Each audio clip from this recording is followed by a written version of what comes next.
Benefit হবে এই বিষয় নিয়ে বিস্তারিত আলোচনা করব। সাথে থাকুন, আমি অ্যাডভোকেট সরল কুমার রায়। ক্রিমিনাল ট্রায়াল কোর্সটি সাধারণত ক্রিমিনাল বলতে আমরা যেটি ফৌজদারি মামলা বলে থাকি, এই ফৌজদারি মামলা যেটিকে আমরা ট্রায়ালের বাংলাটি হচ্ছে বিচার। এই ফৌজদারি মামলার যে বিচার এটি কিভাবে সম্পূর্ণ হবে এবং যে প্রসিডিউরটি কিভাবে ফলো করতে হবে এবং প্রসিডিউরটি কিভাবে কমপ্লিট হয় এই বিষয় নিয়ে বিস্তারিত আলোচনা করব। সাথে থাকুন। প্রথমত হচ্ছে ক্রিমিনাল ট্রায়াল কোর্সটি হচ্ছে যে এইখানে এই ক্রিমিনাল মামলা, সাধারণত ক্রিমিনাল মামলা দু ধরনের হয়ে থাকে। একটি হচ্ছে সিআর মামলা, সিআর কেস, আর একটি হচ্ছে জিআর কেস। এই সিআর কেস এবং জিআর কেসের মধ্যে পার্থক্য হচ্ছে এই জিআর কেসটি হচ্ছে থানায় হয় আর সিআর কেসটি হচ্ছে কোর্টে হয়। তাহলে কোর্টে কোন ধরনের মামলাগুলো হয় এবং থানায় কোন ধরনের মামলাগুলো হয়, এবং থানা বা কোর্টে যে মামলাটি হোক না কেন এই মামলাটিতে যদি আপনি আসামির পক্ষে থাকেন সেক্ষেত্রে এই আসামির পক্ষে আপনি কিভাবে এই মামলাটিকে পরিচালনা করবেন এবং মামলাটি হওয়ার পর এবং চার্জশিট আসার পরে যে চার্জ ফ্রেমের পর যে ট্রায়াল স্টেজটি শুরু হয় এটি কিভাবে সম্পূর্ণ করবেন আর্গুমেন্ট পর্যন্ত, এবং আর্গুমেন্ট করার পরে আপনি কিভাবে বুঝবেন যে এই মামলাটি যে জাজমেন্টটি হবে আপনার পক্ষে যাবে নাকি বিপক্ষে যাবে, এই বিষয় নিয়ে আমরা এই ক্রিমিনাল ট্রায়াল কোর্সে আলোচনা করে থাকি। যারা ভালো সিনিয়রের সাথে প্র্যাকটিস করছেন তারা অনেক লাকি, যারা প্র্যাকটিস করতে পারেন নাই তাদের জন্য এই কোর্সটি সাধারণত যারা করে থাকেন তারা হচ্ছেন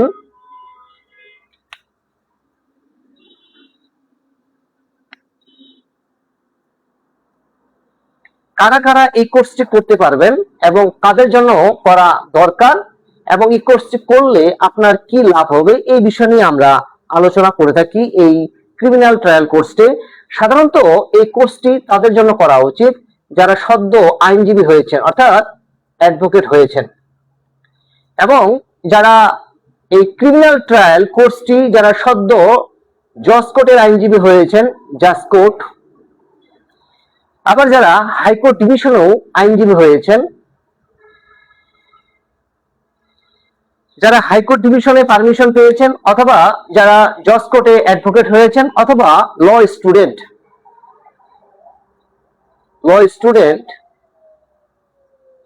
অথবা যারা শিক্ষানবিশ,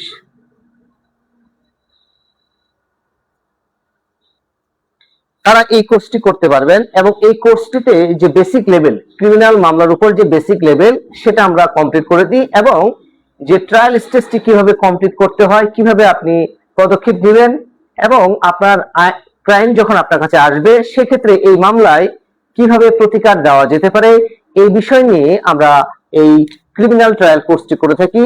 এবং এটি সাধারণত আমরা অনলাইনে চালু করেছি, এবং ঢাকার বাইরে যারা বিভিন্ন জায়গা থেকে আমাকে কল করছেন, মেসেজ করছেন, তাদের জন্য অনলাইনেও আপনারা রেজিস্ট্রেশন করার জন্য যে নাম্বারটি দেওয়া আছে সেই নাম্বারে আপনারা যোগাযোগ করতে পারেন এবং কি রেজিস্ট্রেশন কনফার্ম করার জন্য আপনারা কল করতে পারেন।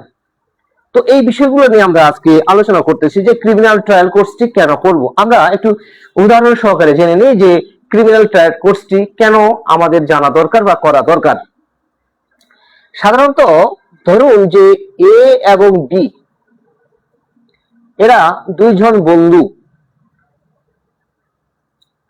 বন্ধু, তারা একসাথেই চলাফেরা করে এবং কি দুজনেই একসাথে বিজনেস করে, তাদের কোনো ব্যবসা থাকতে পারে বা তারা কোনো প্রজেক্টের কাজ করতে পারে, অথবা তারা একই অফিসে চাকরি করতে পারে। কিন্তু হঠাৎ করে দেখা গেল যে বি এবং এর মধ্যে একটা লেনদেন হয় যেটাকে আমরা বলতে পারি ট্রানজেকশন।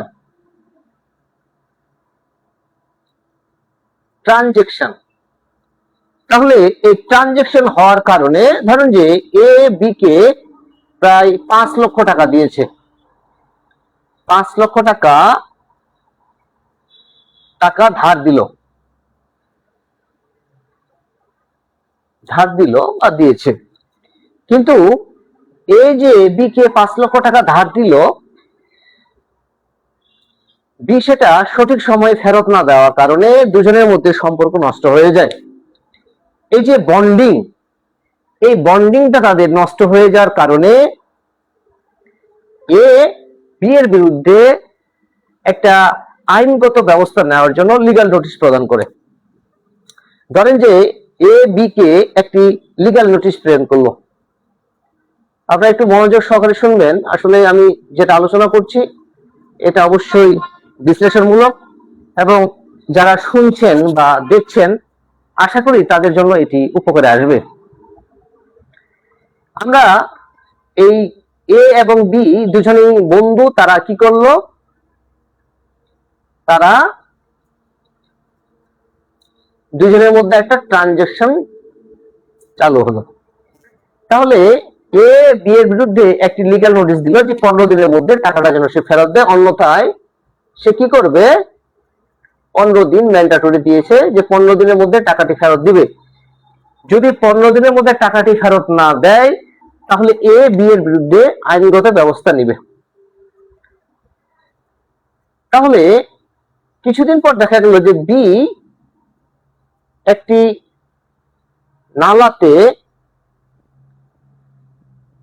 নালাতে তার ডেড বডি পাওয়া গেল। এই যে ডেড বডি পাওয়া গেল, এই ক্ষেত্রে বি কে যদি আসামি করা হয় সেকশন 302, যাকে আমরা মার্ডার বলে থাকি,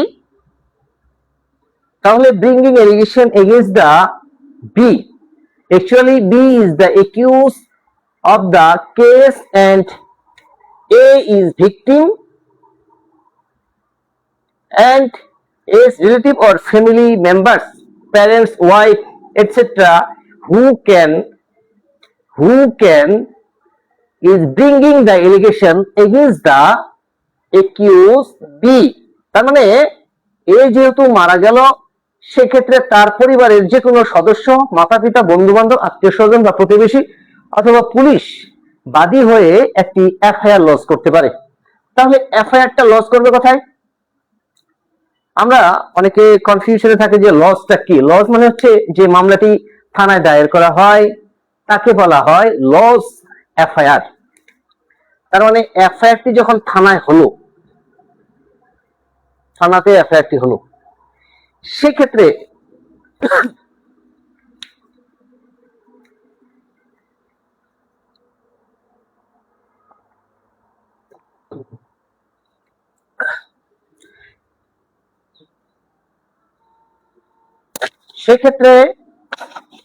এই থানায় যে এফআইআরটি হলো, এফআইআরটি হওয়ার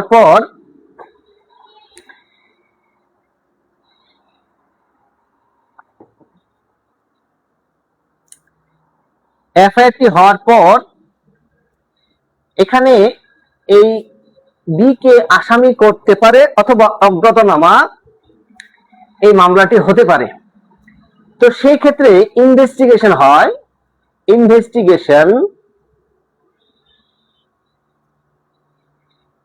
ইনভেস্টিগেশনের জন্য দায়িত্বে থাকে একজন আইও, যাকে আমরা ইনভেস্টিগেশন অফিসার বলে থাকি, এবং সে investigated the place of the occurrence.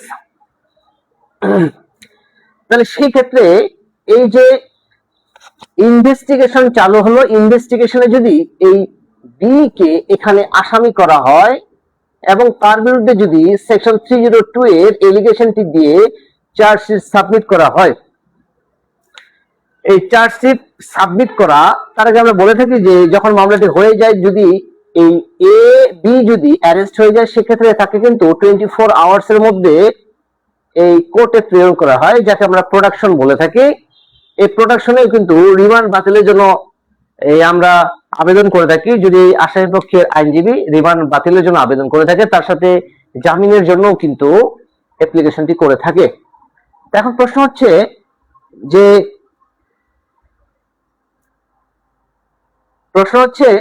যে বি যদি এই আসামি হয়, যদি গ্রেফতার হয়ে যায়, সেক্ষেত্রে তার বেল চাইতে হবে এবং ক্যান্সেলেশন অফ রিমান্ড বাতিলের জন্য আবেদন করতে হবে। তো যদি কোনো কারণবশত এই প্রসেসটি কমপ্লিট হয়ে যায় এবং চার্জশিটটি যদি against the allegations against B and it will be submitted before the court. তাহলে সেই ক্ষেত্রে ম্যাজিস্ট্রেট কোর্ট বা যে কোর্টে প্রেরণ করা হবে, ম্যাজিস্ট্রেট কোর্টে যদি জিআর এর মাধ্যমে ম্যাজিস্ট্রেট কোর্টে প্রেরণ করা হয়, সেই ক্ষেত্রে এই চার্জশিটটি ট্রায়াল কোর্টে পাঠানো হয়, ট্রায়াল কোর্ট। আমরা জানি যে সেশন কোর্টের যে ট্রায়াল কোর্টটি হয়, এই মার্ডার কেসের যে ট্রায়াল কোর্টটি হয় সেটি হচ্ছে সেশন কোর্ট বা দায়রা আদালত। এরপরে দায়রা আদালত আরো অন্য কোনো কোর্টে এটিকে ট্রান্সফার করতে পারে, সেটা আলাদা বিষয়, কিন্তু আমরা সেশন কোর্টে আমরা এটা ধরে থাকি যে এটি যে ট্রায়াল কোর্টটি হবে চার্জশিট প্রেরণ করার পর, আমরা চার্জশিটের পর ট্রায়াল কোর্টটি এটি প্রেরণ করা হয়, ট্রায়াল কোর্ট যেটাকে আমরা সেশন কোর্ট বলে থাকি, সেশন কোর্ট। আশা করি আপনারা বুঝতে পারছেন। একটু আমরা দেখি যে কারা কারা আমাদের সাথে অ্যাড আছেন বা যুক্ত হয়েছেন।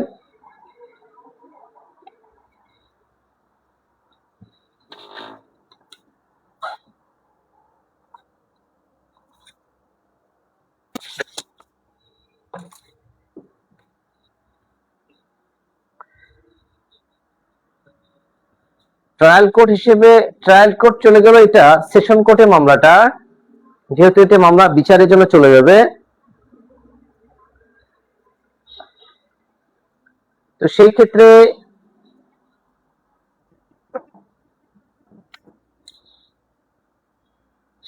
আমরা চাইবো যে যেহেতু এটা বিচারিক আদালতে চলে যাবে,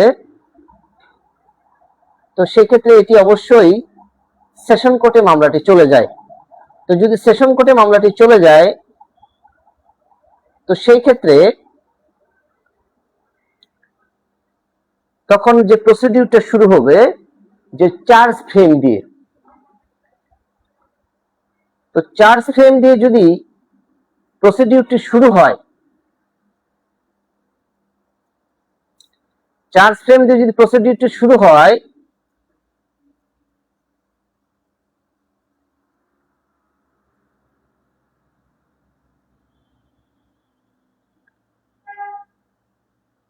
তাহলে এই চার্জ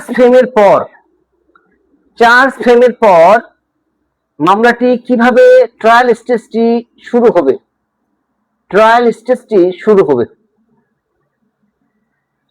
এই ট্রায়াল স্টেজ নিয়ে আমরা কথা বলি এই ক্রিমিনাল ট্রায়াল কোর্সের মধ্যে। এবং যারা এটি করেন তাদের জন্য আমরা এই বেসিক লেভেলটা ঠিক করার জন্য আমরা এখানে কাজ করে থাকি যে এই চার্জ ফ্রেম করার সময় আপনি কি ধরনের পিটিশন সেখানে সাবমিট করবেন এবং কি গ্রাউন্ডসে আপনি সাবমিট করবেন। কিন্তু আমরা যেহেতু ট্রায়াল কোর্স নিয়ে কথা বলতেছি, সেক্ষেত্রে আমরা আফটার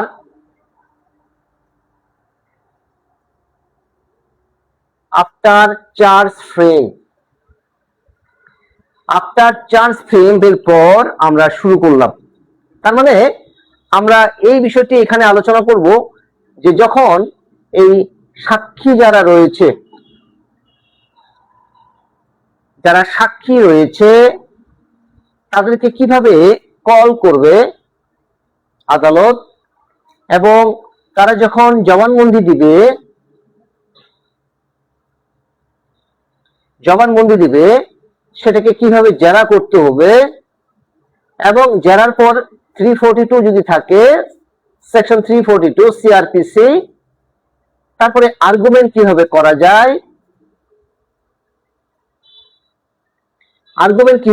যায়, এবং এই যে সকল প্রসিডিউর এবং এইখানে কি ধরনের কাগজপত্র সাবমিট করতে হবে,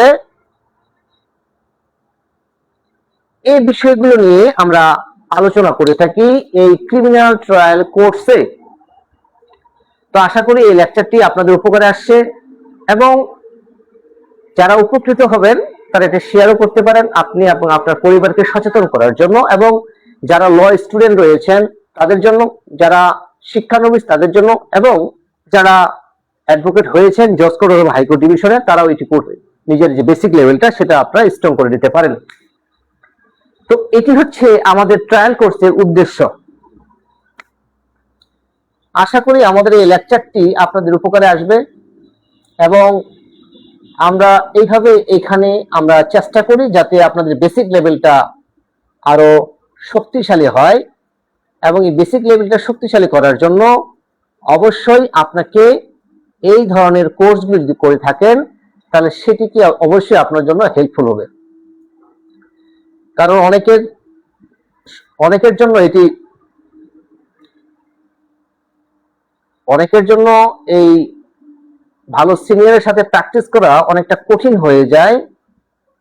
তো যার কারণে অনেকের ইচ্ছা থাকে যে ভালো ট্রায়াল লয়ার হওয়া, তো এটি সম্ভব হয়ে ওঠে না। তার জন্য আমরা এই কোর্সটি আমরা ব্যবস্থা করেছি যাতে অনেকে যে স্বপ্ন দেখছেন সে স্বপ্নটা যেন পূরণ করা সম্ভব হয়, এবং আমরা আমাদের পক্ষ থেকে অবশ্যই চেষ্টা করব যাতে আপনারা আপনাদের যে টার্গেট বা ড্রিম সেটাকে পূরণ করতে পারেন, এবং সেটা পূরণ করার জন্য আমরা আমাদের পক্ষ থেকে শতভাগ চেষ্টা করি।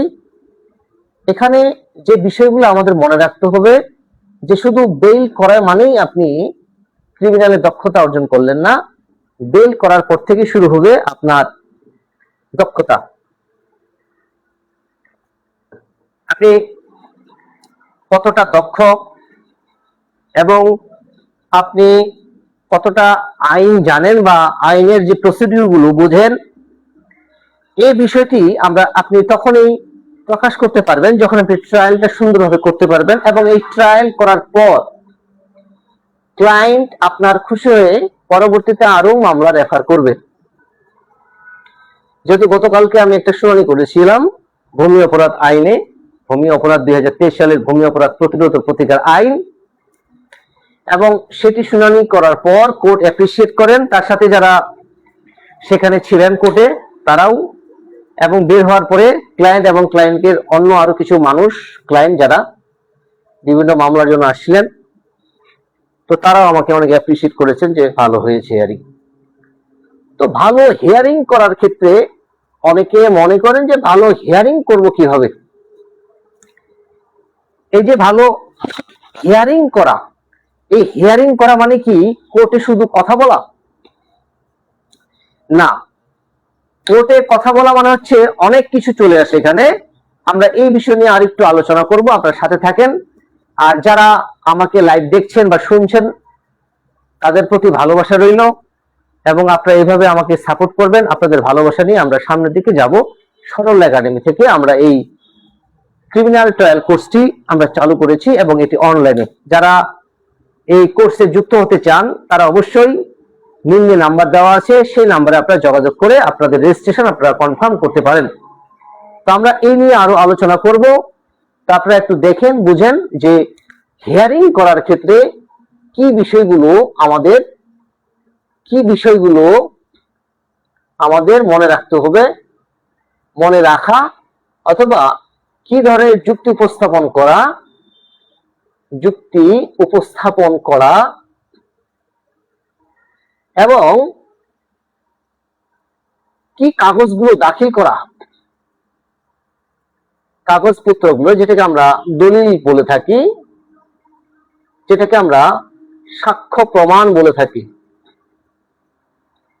ঠিক আছে?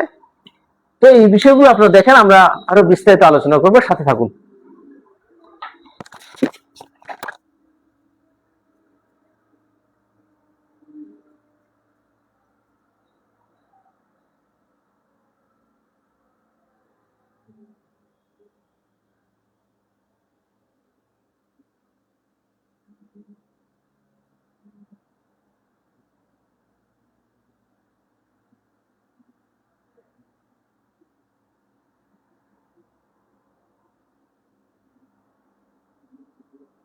আমরা এই বিষয় নিয়ে আলোচনা করবো। এখন ভালো হিয়ারিং করার ক্ষেত্রে আপনার কি ধরনের বিষয়গুলো মনে রাখা দরকার, বা কি ধরনের যুক্তি উপস্থাপন করলে আপনি সেখানে ভালো হিয়ারিং করে আপনি সুনাম অর্জন করতে পারবেন আপনার পেশায়।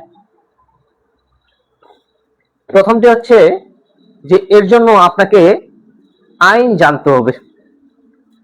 তাহলে আইন তো অনেকগুলো আইন আছে, আপনি কোন আইনগুলো জানবেন এবং কোন আইনগুলো জানলে আপনি সহজে ক্রিমিনাল ট্রায়াল লয়ার হতে পারবেন, এই বিষয়গুলো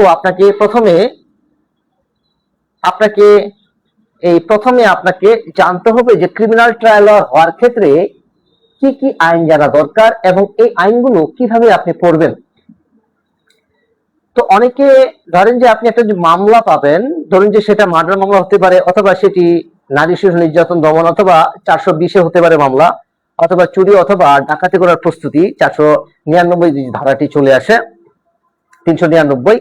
তো এই যে সেকশনগুলো যে আসে, ব্যবহার যে হয়, যে এটি প্রতারণা হতে পারে। 420-এর মামলাগুলো খুব খুব মামলাগুলো হয় এগুলো, এখানে ট্রানজাকশন থাকলেই এই 420-এর মামলাটি হওয়ার সম্ভাবনা। কারণ প্রথমে চেক দেয়, এই চেকটি যদি টাইম চলে যায় সেক্ষেত্রে কিন্তু পরে 420-এর মামলাটি চলে আসে। যদি আপনি এখানে বাদী পক্ষে হয়ে থাকেন তাহলে সেই ক্ষেত্রে কি ধরনের বিষয়বস্তুগুলো আপনি এই বিবেচনায় রাখবেন, যে এই বিবেচনায় রাখলে এইগুলো আমরা যে প্লেনটিফ রয়েছে বা বাদী রয়েছে, সে এই মামলাগুলোতে কিভাবে সে এখান থেকে টাকাটা উদ্ধার করতে পারে, অথবা 420-এর যে মামলাটি রয়েছে সে 420-এর মামলায় এখান থেকে টাকা উদ্ধার করা যায় কিনা। আসলে আমার সামান্য কিছু অভিজ্ঞতা থেকে এই মামলা থেকে যেহেতু আমরা বলে থাকি, যেহেতু আমিও আসামি পক্ষে ছিলাম বেশিরভাগ মামলায়, তো সেক্ষেত্রে আমরা বলে থাকি যে 420 যদি ক্রিমিনাল মামলা হয় সেক্ষেত্রে এখানে কনভিকশন দেওয়ার সুযোগ রয়েছে, কিন্তু এখানে টাকা রিকভারি করার সুযোগ নেই। কারণ this is the civil nature, অর্থাৎ টাকা রিকভারি করা, অর্থাৎ রিকভারি মানি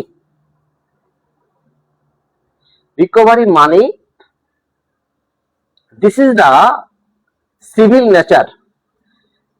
নেচার। কিন্তু তারপরেও এই 420-এর 406-এর মামলাগুলো করে থাকি। কেন করে থাকি? এখান থেকে যদি টাকা রিকভারি না হয় তাহলে আমরা 420-এর মামলাটা করে থাকি কেন, এটি করি কি কারণে আমরা একটু জেনে নিই। আশা করি এই লেখা হয়ে গেছে মনে হয়। আমি একটু এটা মুছে আমি আরেকটু আলোচনা করব আমরা, যে অনেকে কনফিউশনের মধ্যে থাকে যে আমার যদি এই ধরনের একটা মামলা থাকে যে আমি তার কাছ থেকে 10 লাখ 20 লক্ষ টাকা পাবো, বা যে চেকটি দিয়েছে সেই চেকটি যদি আমার ডেট উত্তীর্ণ হয়ে যায় তাহলে আমার এনআই অ্যাক্টের মামলাটি করার সুযোগ থাকে না। যেহেতু এটার একটা মেয়াদ রয়েছে। তাহলে সেই ক্ষেত্রে ওই চেকটি দিয়ে আমি 420-এর মামলাটি করতে পারবো কিনা, সাথে 406, এটি হচ্ছে পিনাল কোড সেকশন 420 সেকশন 406। তাহলে এই ক্ষেত্রে যারা আমরা আসামি পক্ষে রয়েছি, আমরা জানি যে এখানে দুইটা পক্ষ রয়েছে, একটা হচ্ছে প্রসিকিউশন বা বাদী পক্ষ। এই মামলাগুলো বেশিরভাগই কোর্টে হয়, সিআর মামলা বলে থাকি আমরা এটাকে। তো এখানে প্রসিকিউশন বলতে সাধারণত আমরা বাদীকে বলে থাকি, প্রসিকিউশন শব্দটা আমরা জিআর মামলায় খুব বেশি বলে থাকি। তারপর যেহেতু এখানে এই পিপি যারা রয়েছেন তারা যেহেতু এই বাদী পক্ষে থাকতে পারেন, সেক্ষেত্রে আমরা প্রসিকিউশনও বলতে পারি, বললে অত ভুল হবে না। তো এখন বিষয়টি হচ্ছে যে এখানে একজন থাকে, আরেকজন আসামি। তো এই যে আসামি অনেক সময় এখানে কিছু গ্রাউন্ডস দেয়, যে এখানে এ হচ্ছে বাদী আর বি হচ্ছে একিউজ। আপনি যদি আসামি পক্ষের আইনজীবী হয়ে থাকেন, appointed on behalf of the as a lawyer on behalf of the accuse petitioner, তাহলে আপনার কি দায়িত্ব থাকবে, how to apply the your dedication. আমরা এই বিষয়টি আলোচনা করব, যে অনেক সময় আমরা যুক্তি দেখাই যে যেহেতু এই মামলাটি হচ্ছে ক্রিমিনাল নেচারের মামলা এবং টাকা রিকভারি হচ্ছে একটা সিভিল নেচারের মামলা, তো সেক্ষেত্রে সিভিল নেচারে গিয়ে আপনাকে টাকা রিকভারি করতে হবে। কিন্তু তারপরেও এই 420 ছাড়া তার মামলা করার সুযোগ থাকে না। তো সেক্ষেত্রে 420-এর মামলাটা করলেও এখান থেকে আপনি বাদী যদি হয়ে থাকেন সেক্ষেত্রেও কিন্তু আপনি মামলা টাকা রিকভারি করার সুযোগ রয়েছে। কারণ এইখানে যে কন্ডিশনে যে বলা থাকে, যদি স্ট্যাম্প থাকে, সেক্ষেত্রেও কিন্তু আপনি এই আসামি সে যখন এই জেল হাজতে চলে যাওয়ার সম্ভাবনা থাকে, সেক্ষেত্রেও কিন্তু এখান থেকে টাকা রিকভারি করার সম্ভাবনা থাকে। কারণ যেহেতু প্রাইমা ফেসি যদি এটির উদ্ভব হয়, সেক্ষেত্রে এখান থেকেও কিন্তু আপনার যে চেকটি রয়েছে সেক্ষেত্রেও কিন্তু আপনি এখান থেকে টাকা রিকভার করার সুযোগ থাকে। অনেকে আপনার যুক্তি দেখায় যে তার কাছ থেকে টাকা নিলে সেটি সিভিল নেচারের মামলা, তো সিভিল নেচারের মামলাটি করবেন, কিন্তু না, এই ধরনের যুক্তিগুলো সবসময় খাটে না। তো বিষয়টি হচ্ছে মামলাটির ঘটনাটি কি কি ঘটেছিল এবং মামলাটির যে মেরিট কি, এইগুলো নিয়ে আপনাকে ভালো করে আলোচনা করতে হবে, বিশ্লেষণ করে পড়তে হবে, এবং তার পাশাপাশি যে লিগাল কিছু যে জাজমেন্ট বা যে ল পয়েন্ট রয়েছে সেগুলোকে ফাইন্ড আউট করে আপনাকে হিয়ারিং করতে হবে। তাহলে আপনি ভালো সাবমিশন বা হিয়ারিং করবেন বিফোর আমরা court, and then you are appreciate. তো এটি ছিল আমাদের আজকের আলোচনা বিষয় যে ক্রিমিনাল ট্রায়াল কোর্সে আমরা কি কি পড়াই। আমরা এইভাবেই পড়াই এবং সেটি আমরা হাতে কলমে শেখাই, যাতে আপনার পরবর্তীতে আপনি ভালো আইনজীবী হতে এটি অনেক সহায়তা করে।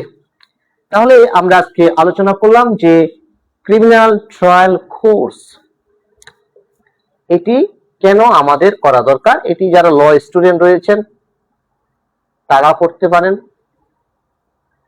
যারা অ্যাডভোকেট হয়েছেন,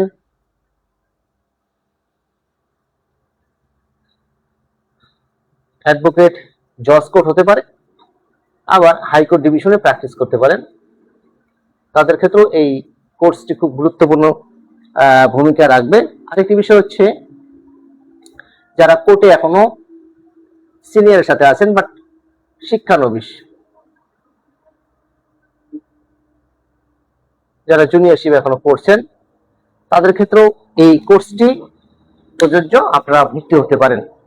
এবং এই কোর্সটি করলে আপনার যে ক্রিমিনাল ট্রায়াল যে বেসটা সেটি কিন্তু আপনি অবশ্যই বুঝতে পারবেন, এবং বুঝতে পারলে আপনি আপনার যে হিয়ারিং স্টাইলটা, এটা থট বা এটা যে স্টাইলটা, এটা চেঞ্জ হয়ে যাবে। আপনার মধ্যে যে আত্মবিশ্বাস সেটা কিন্তু ফিরে আসবে, এবং যার কারণে আপনি যে ভালো আইনজীবী এটি হওয়ার কিন্তু সম্ভাবনা অনেকটা বেড়ে যাবে। এই জন্য বলছি যে পড়াশোনা করতে হবে ভালো আইনজীবী হতে গেলে। এই জন্য সরল একাডেমি থেকে আমরা বারবার এই কোর্সগুলোর কথা বলছি, এই কোর্সের কথা বলছি। সরল একাডেমি, এই সরল একাডেমিতে যারা আসেন তারা অনেক আশা নিয়ে আসেন, এবং তাদেরকে আমরা অবশ্যই চেষ্টা করি যে আপনার পাশে থাকার জন্য আমরা শতভাগ চেষ্টা করি, যাতে আপনার স্বপ্নকে বাস্তবায়ন করার জন্য এই সরল একাডেমি থেকে হাতে কলমে শেখানো হয় যে ক্রিমিনাল ট্রায়াল কোর্সটি। কারণ এটি করা আমাদের খুব দরকার, কারণ এটি ছাড়া আপনি ভালো ট্রায়াল হওয়ার স্বপ্ন তো সম্ভবই না। তারপর আপনি যে বেল হিয়ারিং করবেন, যেটি বেল হিয়ারিং আমরা বলে থাকি এক সময়, বেল পিটিশন, এই বেল পিটিশন যে আপনি হিয়ারিং করবেন সেটির ক্ষেত্রেও কিন্তু আপনার সুন্দর করে এই হিয়ারিংটা করতে হয়। তো সুন্দর করে হিয়ারিং করার ক্ষেত্রে আপনাকে ভালো জানতে হবে। যদি আপনি এই ক্রিমিনাল ট্রায়ালের কোর্সটি করে থাকেন তাহলে এইখানে আপনি কি কি জিনিস পাবেন আমরা আলোচনা করে থাকি যে আমাদের ক্রিমিনাল ট্রায়াল কোর্সে কি কি জিনিসগুলো থাকছে। প্রথমে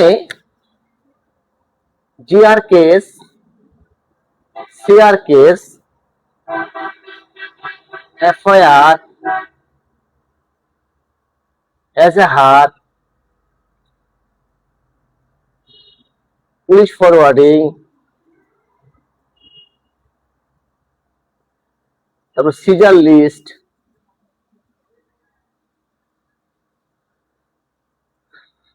ওয়ান 164, 342, তারপরে 144 যে মামলা রয়েছে, 145 মামলা রয়েছে। তারপরে ভূমি অপরাধ নিয়েও আমরা কথা বলে থাকি। ভূমি অপরাধ আইন, যেটি খুব গুরুত্বপূর্ণ আইন, প্রতিরোধ প্রতিকার আইন। তারপর হচ্ছে আপনি ডিসচার্জ কিভাবে চাইবেন, আপনি অ্যাকুইটাল সেক্ষেত্রে কিভাবে স্টেপ নেবেন, তারপর জিম্মার ক্ষেত্রে যে বিষয়টি, তারপরে আবার তারপর আপিল, রিভিশন,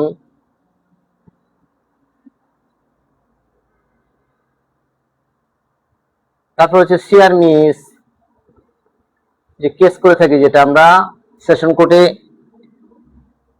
তারপরে হচ্ছে যে কিভাবে আমরা জেরা করব, কিভাবে আমরা আর্গুমেন্ট করব, আমরা 342 কিভাবে করব, এবং যে রেলিভেন্ট ডকুমেন্ট যে রয়েছে রেলিভেন্ট, সেটাকে আমরা কিভাবে উপস্থাপন করব ডকুমেন্ট, এবং মামলাটি ইনভেস্টিগেশন করার ক্ষেত্রে সঠিকভাবে ইনভেস্টিগেশন করেছে কিনা আমরা এটা কিভাবে বুঝবো। তারপরে এনসি যে রয়েছে, তারপর ফরেনসিক রিপোর্ট রয়েছে, ফরেনসিক রিপোর্ট, তারপরে স্পেশাল আইনগুলো যে রয়েছে নারী শিশু মাদকের, তারপরে মাদকের রয়েছে, তারপরে সাইবার ট্রাইব্যুনাল,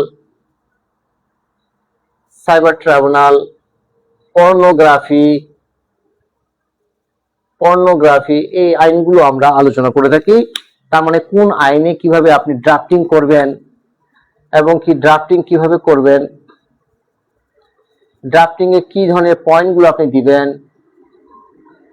এবং হিয়ারিং করার যে স্টাইলটা সেটাকে আমরা এখানে প্র্যাকটিস করাই। তার মানে এই যে আপনার এতগুলো জিনিস নিয়ে আমরা আলোচনা করি, তার মানে A to Z একটা মামলা ফাইলিং হওয়ার পূর্বে বা লস হওয়ার পূর্বে কি ধরনের বিষয়গুলো থাকে এবং কিভাবে আপনি স্টেপ নেবেন এবং কিভাবে স্টেপ নিলে মামলাটিতে আপনার যে ক্লায়েন্ট রয়েছে সে কিভাবে প্রতিকার পাবে। তো এই বিষয়গুলো আমরা ক্রিমিনাল ট্রায়াল কোর্সে আমরা করে থাকি।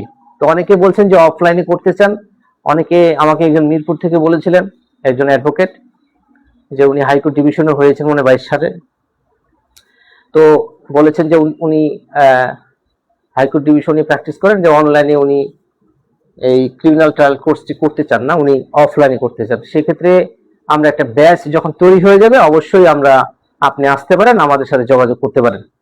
তো আমরা একটা ব্যাচ আমরা কমপ্লিট করে ফেললে অবশ্যই সেখানে আপনারা যুক্ত হয়ে যারা করতে চান সেক্ষেত্রে আমরা চালু করে দেব অফলাইনটাও।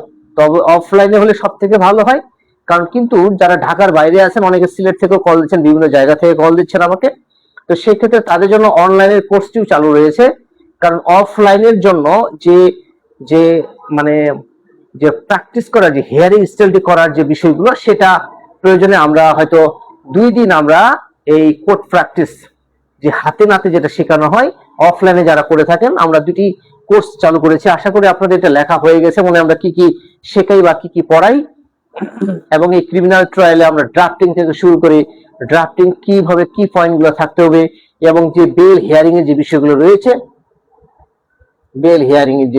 রয়েছে, এবং সেকশনটি যাবে কিনা, এই সেকশনটি আমরা কিভাবে অ্যানালাইসিস করব, এই বিষয়গুলো আমরা উল্লেখ করি। তার মানে ড্রাফটিং থাকতেছে, ড্রাফটিং কিভাবে লিখবেন, হিয়ারিং কিভাবে করবেন, বেল হিয়ারিং কিভাবে করবেন, ডিসচার্জ, অ্যাকুইটাল, জিম্মা, আপিল, রিভিশন, সিআর মিস, জেরা, আর্গুমেন্ট, সিআর, জিআর, এফআইআর, এজাহার, পুলিশ ফরওয়ার্ডিং, সিজার লিস্ট, 161, 162, 342, 144 মামলা, 145 এর মামলা, ভূমি অপরাধের মামলা, রেলিভেন্ট, আবার এখানে রয়েছে ইনভেস্টিগেশন সঠিকভাবে হয়েছে না, এমসি আছে কিনা, ফরেন্সিক রিপোর্ট আছে কিনা, নারী শিশু মাদক, তারপরে সাইবার ট্রাইব্যুনাল, তারপর হচ্ছে আপনার যে পর্নোগ্রাফি, এবং কি আরো এনআইএক্টের একটা মামলা রয়েছে, এনআইএক্টের মামলা খুব গুরুত্বপূর্ণ। এনআইএক্টের মামলাটি এটি মোটামুটি আমরা সবাই করে থাকি।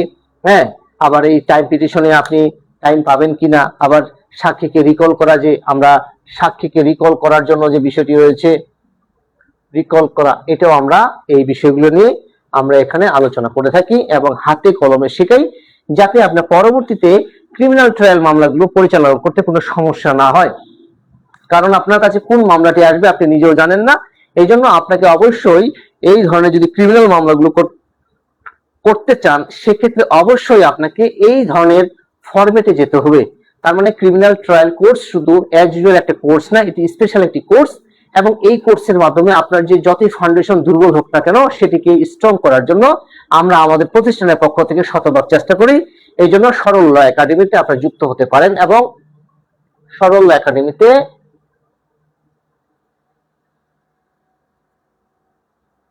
আপনারা রেজিস্ট্রেশন করার জন্য যে নিম্নে যে নাম্বারটি দেওয়া রয়েছে সেই নাম্বারে আপনারা যোগাযোগ করে কনফার্ম করতে পারেন। তার মানে এই যে বিষয়গুলো, এগুলো আসলে একজন সিনিয়রের সাথে থাকলে আপনার কয়েক বছর প্র্যাকটিস করলে খুব ভালো হয়, কিন্তু অনেকের ক্ষেত্রে ভালো সিনিয়রের সাথে প্র্যাকটিস করাটা খুব কঠিন হয়ে যায়। তো সেই ক্ষেত্রে আপনার করণীয় কি, এবং এই বিষয়গুলো নিয়ে আমরা বিস্তারিত আলোচনা করি এবং হাতে কলমে শিক্ষা দিই, যাতে আপনি কোর্টে আপনি শুনানি করার ক্ষেত্রে যাতে কোনো সমস্যা না হয় এবং আপনি যে আত্মবিশ্বাস যেটা যেটা কনফিডেন্ট লেভেল সেটাকে বাড়ানোর জন্য আমরা আমাদের পক্ষ থেকে শতভাগ চেষ্টা করি।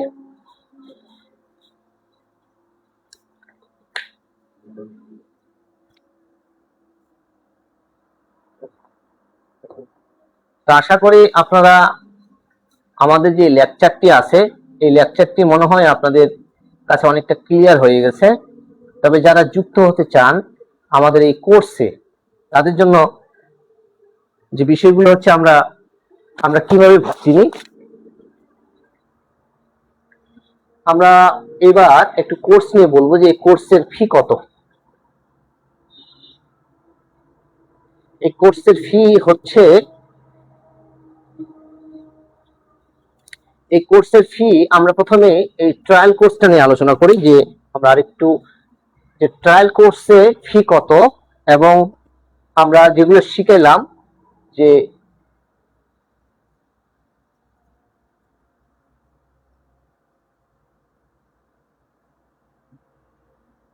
কোর্স সরল ল একাডেমি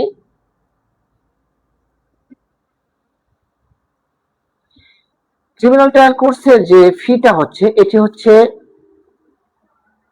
7,000, অনলি 7,000 টাকা। এবং এখানে মিনিমাম আমরা প্রতি সপ্তাহে একদিন ক্লাস নেব, প্রতি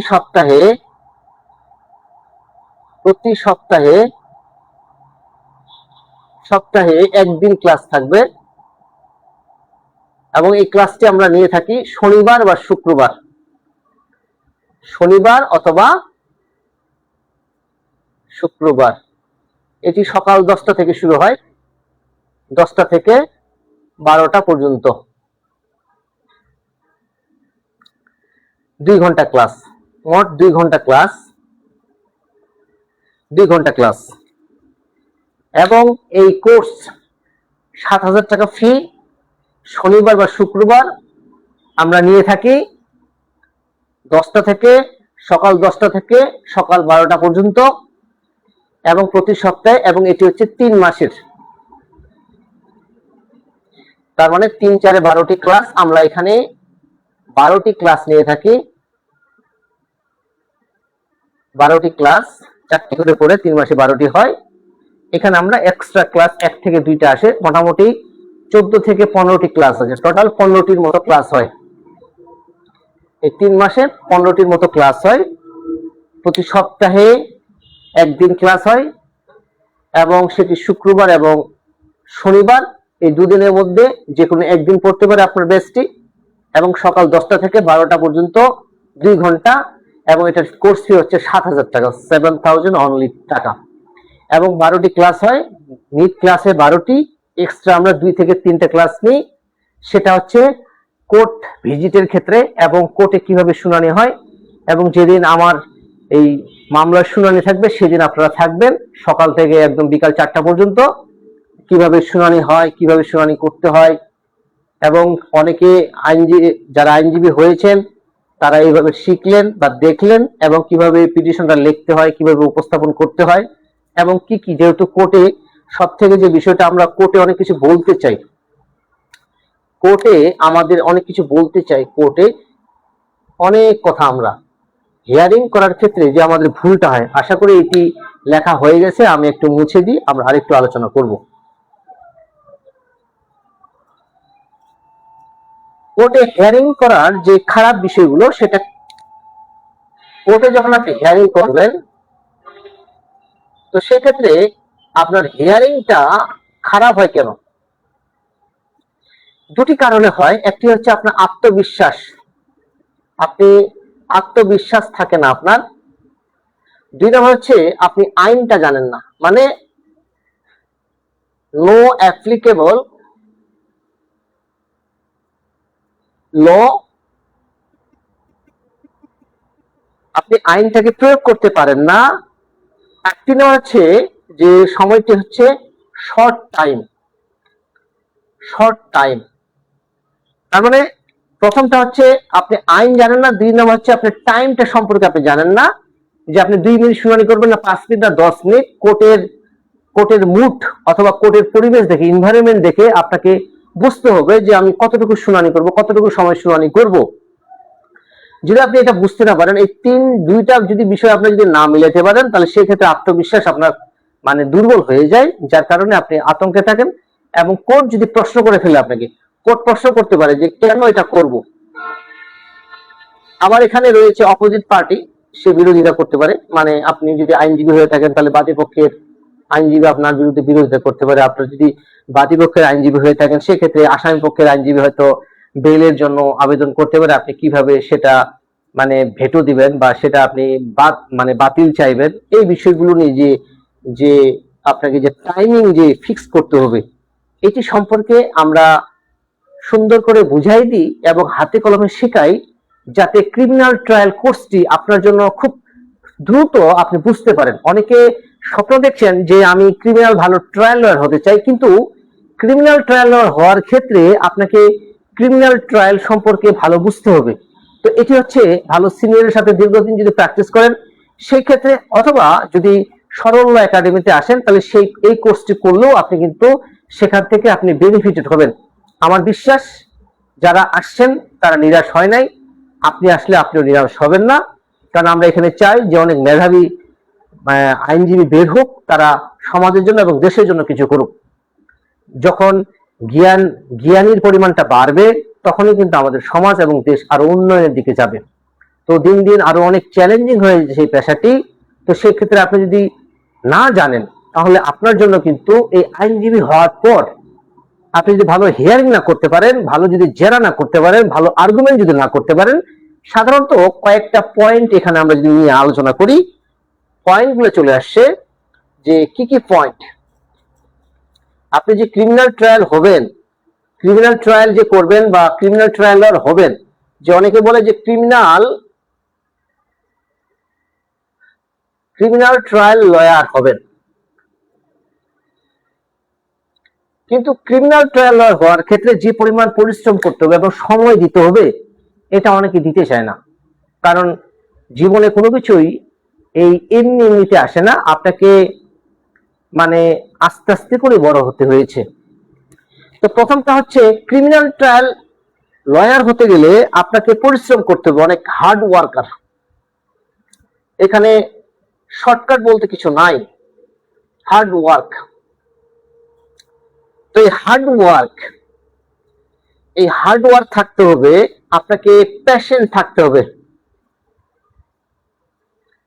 থাকতে হবে এবং আপনাকে সঠিক মেন্টর থাকতে হবে, মেন্টর বা গাইড বা টিচার, মেন্টর বা গুরু থাকতে হবে আপনার জন্য। তো এই ধরনের যে আপনাকে যে সাজায় দিবে, একটা প্ল্যাটফর্মে তুলে দিবে, এই ধরনের মন মানসিকতা আসলে অনেক মানুষের থাকে না। কারণ থাকবেই বা কেমনে? কারণ সকাল থেকে এই সন্ধ্যা পর্যন্ত একজন সিনিয়র যেভাবে প্রেসারের মধ্যে থাকে, এই প্রেসারের মধ্যে আপনাকে সে কিভাবে গুছাই দিবেন, এটি শেখাও কিন্তু অনেকটা চ্যালেঞ্জিং হয়ে যায়। কারণ সিনিয়র শুধু এই জজ করতে থাকে না, অনেক সময় হাইকোর্টের কিছু কাজ থাকে, পার্সোনাল কিছু কাজ থাকে, অথবা কোনো প্রপার্টি নিয়ে বা কোনো ঝামেলা নিয়ে থানায় গিয়ে অথবা অন্য কোনো জায়গায় কাউন্সিলিং করা লাগে বিভিন্ন। তো অনেক প্রেশারের মধ্যে থেকে আপনাকে সুন্দর করে গড়ায় দেওয়া, এটি কিন্তু আসলে একজন সিনিয়রের পক্ষে কঠিন হয়ে যায়। আমরা যতটা এই যারা যখন জুনিয়র ছিলাম, তখন মনে হচ্ছিল যে সিনিয়র মনে আমাদের বঞ্চিত করছে। এখন আমি সিনিয়র হতে চলেছি, এখন মনে হচ্ছে যে ওনারা সিনিয়ররা যে আচরণটা করেছিলেন সেটা ওনাদের জায়গা থেকে সেটা ঠিক ছিল। কারণ একজন সিনিয়র কি পরিমাণ ব্যস্ত থাকে, সেভাবে আপনাকে নার্সারিং করে আপনাকে প্রাইমারি স্টেজ থেকে ধরে ধরে তুলে দেওয়া, এটি কিন্তু আসলে একজন সিনিয়রের পক্ষে বলা যেতে পারে অসম্ভব। তো এই অসম্ভবকে সম্ভব করার ক্ষেত্রে আপনাকে অবশ্যই এই ক্রিমিনাল ট্রায়াল কোর্সে যদি করে থাকেন সরল একাডেমি থেকে, আমাদের বিশ্বাস আপনি যদি একটু পরিশ্রমী হন, সেক্ষেত্রে আপনার স্বপ্ন পূরণ করা আপনার দ্বারাই সম্ভব। আমরা শুধু পিছন থেকে বা সাইড থেকে আপনার ট্যালেন্টকে বের করার জন্য যত প্রকার ম্যাটেরিয়াল দেওয়া দরকার সেটি আমরা দিব, কিন্তু আপনার সাকসেস কিন্তু আমাদের হাতে নাই। এই আপনার সাকসেস আপনাকেই দিয়ে বা আপনার মাধ্যমে আসবে। শুধু এই সাকসেসটি করার জন্য বা এটিকে সহজ করার জন্য আমরা একটা পথ দেখাইতে পারি, সেটি হচ্ছে আমাদের ক্রিমিনাল ট্রায়াল কোর্স।